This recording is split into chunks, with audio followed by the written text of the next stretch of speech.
সরমনাই হুজুর বারবার একটা দলের দিকে ইঙ্গিত করে বলতেন যে এদের চাইতে মিথ্যা বলার লোক নাকি উনি দেখেন নাই।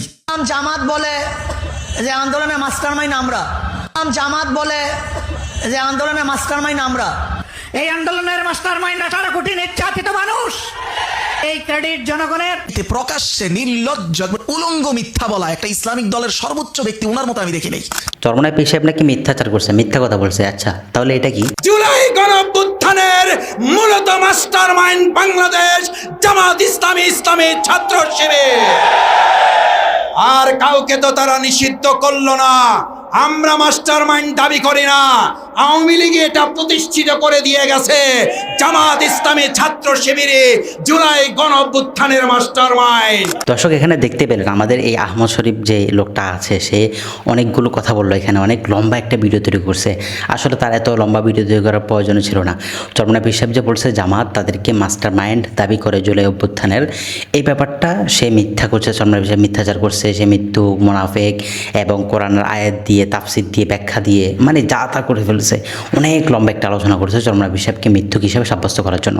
কিন্তু এতটুকু না করে জাস্ট সে যদি ইউটিউবে গিয়ে সার্চ করতো শফিকুল ইসলাম মাসুদের একটা বক্তব্য, তাহলে হয়ে যেত, আর কিছুই করা লাগতো না।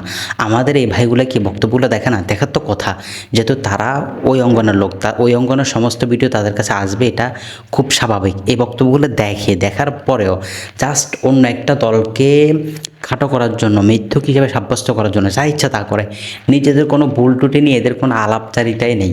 তো এখানে এসে দেখলেন আমাদের শফিকুল ইসলাম মাসুদ সাহেব স্পষ্টভাবে বলছেন যে এই অভ্যুত্থানের মাস্টারমাইন্ড আমরা, শেখ হাসিনা আমাদেরকে টার্গেট করে বলেছে, আমাদেরকে নিষিদ্ধ করেছে, এটা অতএব আমরা এই অভ্যুত্থানের মাস্টারমাইন্ড, এটা বোঝানোর চেষ্টা করলো। ওই যে কয়েকদিন আগে দেখালেন নাই ওনাদের একজন শাহরিয়ার কবির সাহেব, তিনি বলতেছিলেন যে ভারতে যে আন্দোলন হচ্ছে ওটার মাস্টারমাইন্ডও নাকি তিনারা বাংলাদেশে বসে ভারতের আন্দোলন পরিচালিত করছে। এবং যদি ভারতের আন্দোলনটা সাকসেসফুল হতো তাহলে দেখতেন বাংলাদেশে এই সমস্ত এই সমাজের লোকেরা স্পষ্টভাবে লাফায় বলতো যে আমরাই আন্দোলন করছি, আমরা এটা করছি ওটা করছি, মানে এই ধরনের কথা তারা বলতো।